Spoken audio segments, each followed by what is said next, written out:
copywriting, most people don't realize, has nothing to do with words. It's all about psychology. And once you learn psychology of communication, of influence, of relationships, you can do whatever you want. You know, you want to go to that golfing trip over the weekend, your wife says no? Learn yourself some damn psychology. Learn to sell that. This is The Fighting Entrepreneur, the podcast dedicated to entrepreneurs looking to change the world. Learn how to start, build, and scale a business in today's highly competitive business environment.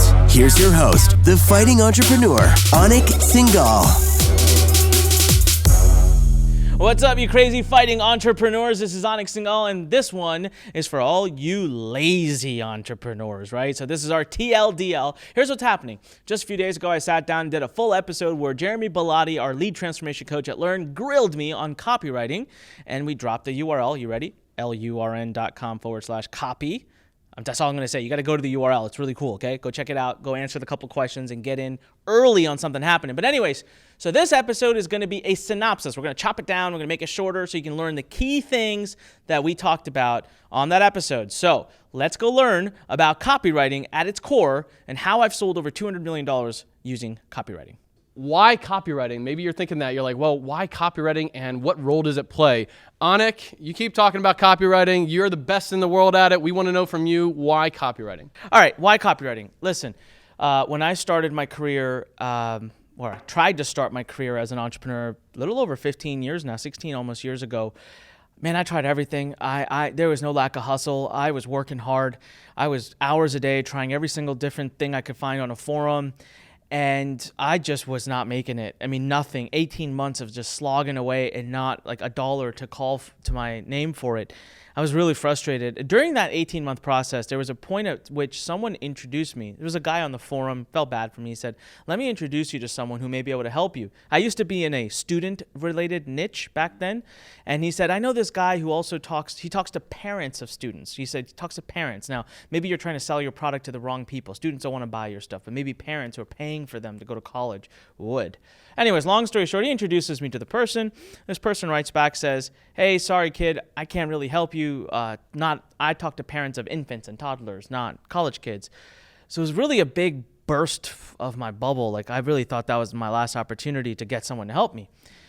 But a couple of days later, he writes back to me and he says, hey, I remember exactly, it was, hey, kid, who wrote your sales page? Now, note to self, I have a horrid relationship with writing at that point.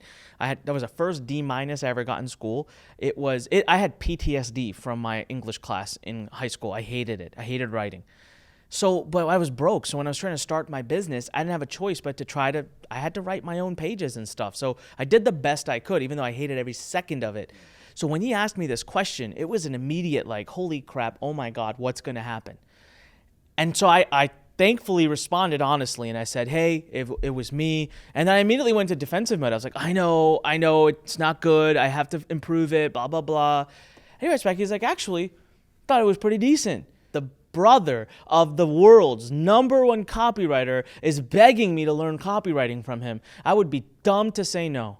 So I took him up on the opportunity, and I got to tell you, it was like a blink of an eye. Years later, I've made deca millions of dollars. And it was probably 6 or 7 years ago that I even realized I had become such a wizard at copywriting. What year into this 16-plus year journey now did you start realizing that this is the foundation of me making money online? You know what's so funny?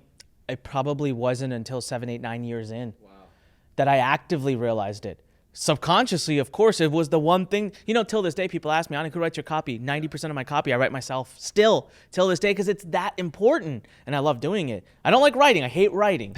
Anyone that's wanted me to write these books here, I hate writing. I will put it off.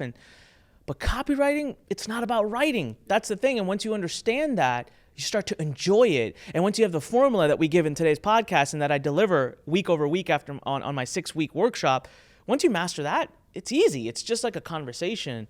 Direct marketing is dying. What do you mean by that? And what are the implications of it? I got to tell you, it's dead. I mean, I just say dying because I tend to offend people when I say it's dead. So I give them a glimmer of hope. Slowly moving towards annihilation. It's like 95%. It's lying on the floor with the tongue out and one eye open like this. I mean, it's pretty much done. Okay, look, I'm going to prove it to you once and for all. People say, direct marketing is not dying. Okay, fine. If you're not willing to accept direct marketing is not dying, then you have to statistically and factually accept this. It's evolving. Yep. It's evolving, and I'll tell you why. Direct marketing was invented during a time, decades ago, and it was invented during a time where the best way to communicate with consumers was infomercials, billboards. You would print out letters and send them to people's mailboxes. You would do phone calls, cold calls, right? And classified ads back in newspapers and magazines. That's direct marketing. Direct marketing is different from advertising because it's direct to consumer and it's meant to create an immediate response. So when I do direct marketing, it is because I want to get a response from the person right away, which is typically I want them to buy something. When's the last time, Jeremy, you ran to the mailbox? Not anytime in the near recent past. Listen, I remember my dad's entire routine. The man would come home from work, briefcase in hand. Before he walked into the house, he would walk out of the garage after parking, go to the mailbox, get the mail, walk in, stand in his usual place with his letter opener, and he was not to be bothered during that. It was like sacred time for the man. He would open every piece of mail.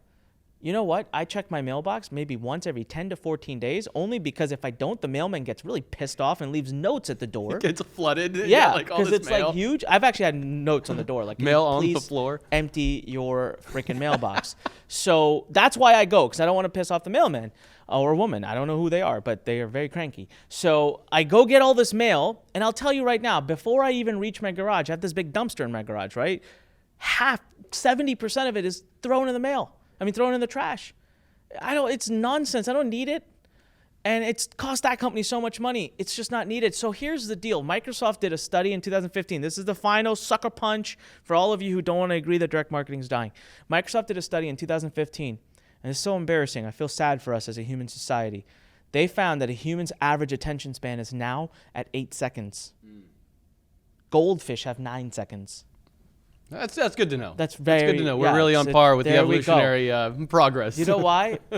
It's the internet, it's binging and dinging all around us, it's our phones. It's sad. I mean, we are literally the most distracted we've ever been in the history as society. Man, you are way ahead of the game. Yeah. If you can get beyond that 8 seconds in any way whatsoever. Can you imagine how sold someone is if they're willing to give you 30 minutes of their time in today's day and age? Yep. When I talk to the people that are on our sales team every morning, I address it with them. I said, do you realize how many steps people have gone through to get to the phone with you? If you can't sell them, it's your fault. How many times have I seen a presentation start like this? Hello, everybody. My name is Anik Singal, and I'm here to present to you about the topic of copywriting and how powerful it can be in your... I don't care who you are, nor do I care why you're here. Man, I told you, it's permission-based marketing. Consumers innately have control today, okay? They have full control. You have no control as a marketer. Now, this could be a great thing for you as a marketer. It can also be a crappy thing for you as a marketer. So when you start with, hi, my name is Anik Singal, and this is why I'm here today, nobody cares about you. Let's face it. I'm sorry to tell you that. They don't care. What they care about is what's in it for them. So you know what? Today, in today's day and age, consumers have become so greedy that they want to know that they will learn something or at least have some aha moment or some entertainment or some value from your pitch alone. Remember, as we talk about each of these steps, you have to remember one thing. If you're taking notes, write this down. Under each step, write down the purpose. The purpose. So the purpose of the step number 1 introduction was, what's in it for me? Now, the purpose of step number 2 is very misunderstood. So when I tell someone, if I tell an untrained person, hey, go tell me, you got to tell your story. You got to tell your story in copy, because people, I get that. Story's captivating, story's interesting, story's fun. Sure. So they start with, once upon a time when I was born and I was 3 years old, and then my mommy dropped me on the head, and then I got injuries and blah, blah, blah. It's just like, okay. Or the other mistake that some people that are very, very, very proud of themselves will make is, my name is Anik Singal. I'm a 2-time Inc. 500 CEO, blah, blah, blah, blah, blah. I've won 3, I haven't. So let's just say it's another person who's teaching copywriting. I've won 3 Pulitzer Prizes. I have 7 New York Times bestseller books. I've been interviewed on 32 radio stations and 59 national blah, blah, blah. I have a master's and a PhD in English. Okay, what now? Thank you. I don't want to learn from you because I have nothing, neither of what you just said. And I am nowhere near as smart as you. So story is completely misunderstood. The purpose of story, Jeremy, is relatability. It's relatability. because I don't want to know you're awesome. I want to know you're dumb just like me. I want to know you're average just like me. I want to know you are a normal human being just like me. But you've got amazing results because of something that you have that I also can have. Step number 3, and that is content. Now we're getting to the meat of this. So explain content. What is going to be in this with copy? Go back to purpose, right? Every step, we need to understand the purpose of the step. Now, when you go back 20, 30 years ago, and this is why I say what you learned 20, 30 years ago does not work. People would say, never, ever, ever teach anything in your marketing. You will kill the sale. Now, you would also say a lot. People, what do they say? How's it go? Sell the sizzle, not the steak? Yeah. Okay. Yeah. Can I ask you something? I find that saying very ironic and very weird, because when's the last time you went to a steakhouse and said, yeah, can you just bring me a sizzling, buttery, garlicky, amazing slab of meat? Like, you don't say that. You say, I'll take a 7-ounce, 8-ounce, I don't know anything about steak, so help me out. You sell the result. Yeah, you ask for a specific steak that you want, and then you add on. So I actually think that's the stupidest saying ever, because you actually do sell the steak. Yeah. You have to sell the steak. You can't just sell the sizzle. It's complete BS. But 20, 30 years ago, maybe you could. But today, consumers have wised up. Here's why. Jeremy, recommend me anything. Give me a product that you like. Tell me any name of anything. Yeah, product, iPad. iPad. You like an iPad? Okay. Do I want to buy an iPad? Here we go. I go to Google. I type in, is iPad a good investment? Okay. Jeremy, according to you it is, but now according to 32,000 other people that are at my disposal, at the click of a finger, it is not. Hence, the consumer has so much control. The consumer can review everything. The consumer knows. And so this goes back to what I said. The consumer doesn't want you to just pitch them. In today's copy, they want to have aha moments. They want to learn. So content has become very key. But the content that the most masterful copywriters and salespeople in the world are going to master this concept right here. The what, not the how. Give the what, not the how. Note this right now. Before I tell you the final purpose of content, when I get to it, a sale happens in the content, nowhere else. This is the part. This is the step. Step number 3. This is where it will be determined whether you get a sale or not. I'm going to give an example, a story from my life when I was at an event and I was speaking. And, I gave what I thought was a powerful, powerful, powerful presentation, I thought. Now, there was someone else who was going to come in behind it and then present an offer. They did not do a very good job presenting the offer. Yet, we still killed it. Sales were amazing.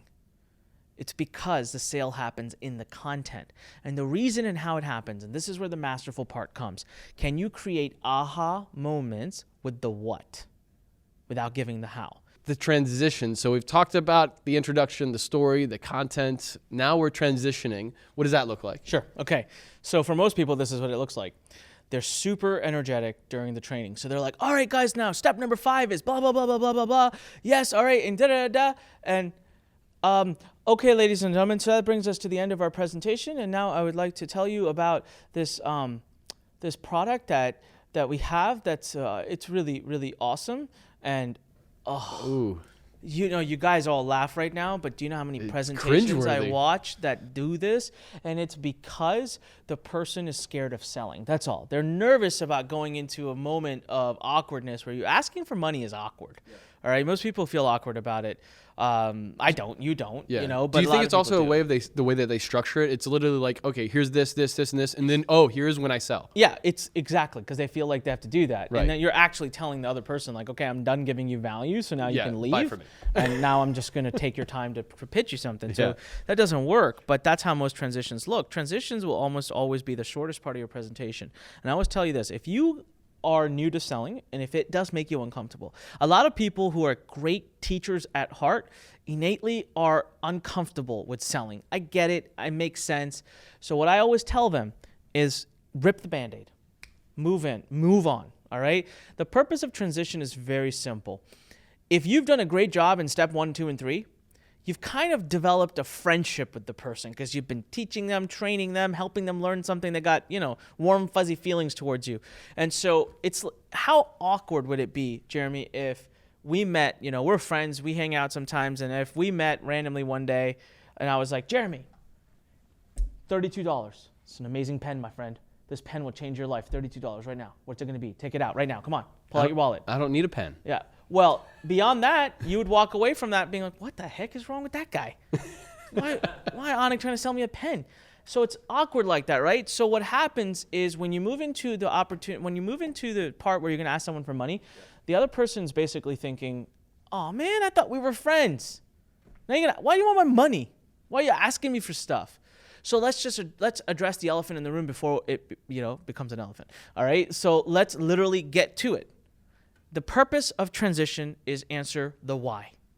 Why are you asking me for money? And it's actually a very simple thing sometimes. So, ladies and gentlemen, the ticket to come to our live event is $97. And that's being used just so we can cover the cost of the venue and the staff and the AV so that we can cover the cost.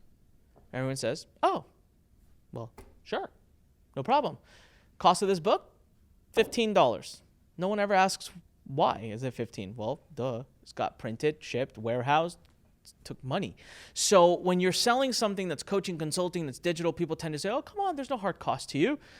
Except for when you explain and say, hey, listen, this is my full-time business. This is how I have a staff of 60 plus people that, I've got to feed and they've got to, so I just, this is my bread and butter. And by being able to invest in this, it gives me the opportunity to have better staffing for you, better coaching for you, and to be able to give you more and more of my time.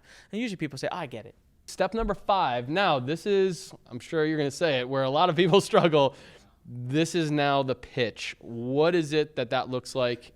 Yeah. Dare I say this, the pitch might be the least important part of a presentation. Uh-oh. Right? People think that the pitch, here's the biggest, because we have to talk about the purpose, right? So we'll get right to the purpose. The people think that the purpose of the pitch is to get the sale. Right. All right, so now let me just absolutely use a simple example to prove you completely wrong.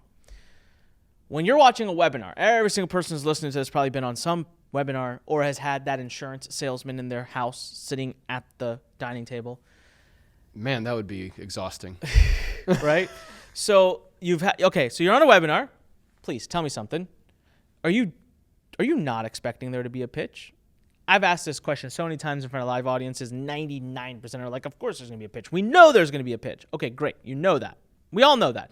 If a guy walks into your house in a suit and briefcase and you've asked him to be there and he's going to talk to you about life insurance, you know there's going to be a pitch. You're asking for it. You're expecting it. Okay, great. So we have established that. Now, if you make it through the introduction, through the story, and through the content, and through the transition, remember, you're on a webinar. You can leave any time. No one would know. Nothing embarrassing. Like, no one will actually know. You'll just hit X and you're out. If you're still here, though, you're still there. Why? You're sold. You're sold. You wouldn't stay. You know what? Every webinar I've ever done, 5 to 10% of people leave right when I start my pitch. Always. And I don't get offended anymore. I don't even try to defy the numbers. 5 to 10% leave. And that's fine. They weren't sold. It wasn't for them. They're not interested. My pitch could have dancing whatever. Yeah. It could have the best offer in the world. It could be this. It could be that. They're not interested. Right now, if someone comes to me and says, these golf clubs, most epic golf clubs ever. Only 100 of them were ever made. They're amazing. Anik, you got to buy them. I'll give you 90% off. They're only $2,000. Only thing I would do is maybe take a second to check them on eBay to see if I could resell them for $10,000. But other than that, I'm not interested. You could do whatever you want. I don't play golf. I have no use for them. They're going to rot. I want to spend $2,000 on it. So that's 5-10%. They leave. But if you stay, you're sold. So what's the only question on their mind at that point? What's the only question on their mind?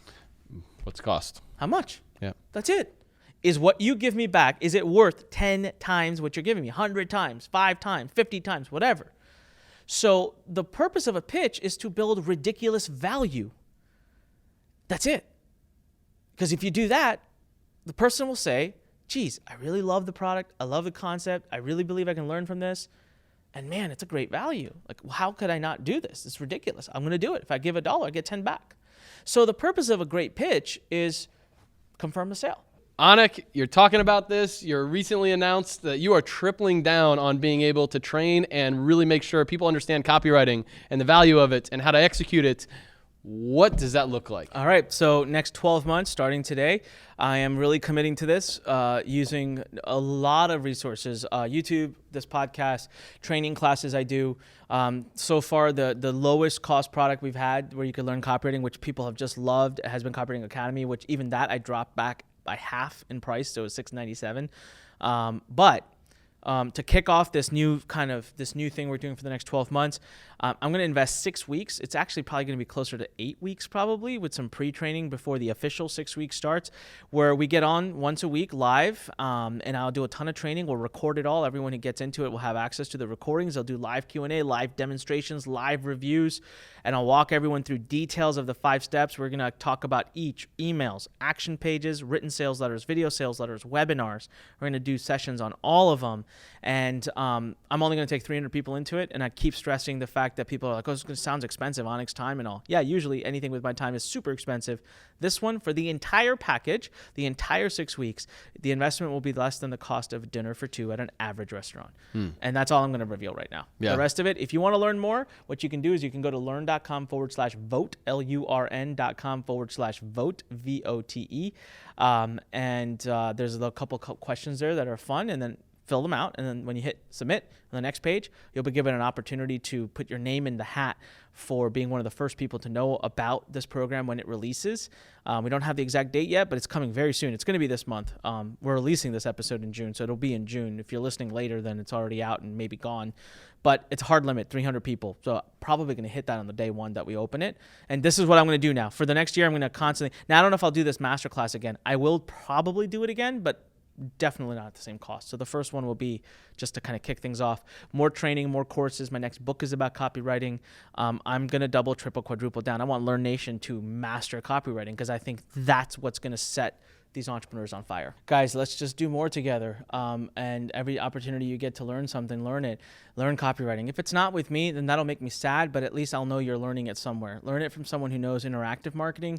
Learn it from someone who knows the current way of selling on the internet. There's not many out there. Pick a good coach, but don't move forward and start learning other stuff until you've learned copywriting. And don't just think you'll outsource it, because most people who are claiming to know it to do it for you and charging thousands don't.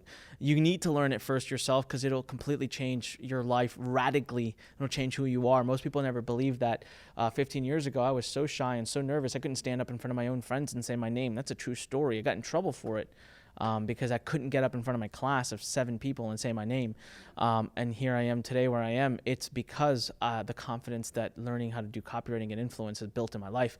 So it's tremendous and tremendously powerful. Jeremy, thank you for everything you do for Learn. Thank you for everything you guys do for Learn here at Learn Nation. You're the fuel that makes me get up every morning and do what I do. Yes. Love it. Yeah. And I'm going to keep doing more of it. And Thank by you the way, guys. remember, leave me a comment on YouTube if you're watching. If you're on iTunes, go to YouTube still and leave me a comment. I check them all the time and I reply to them. Anikpodcast.com for the show notes.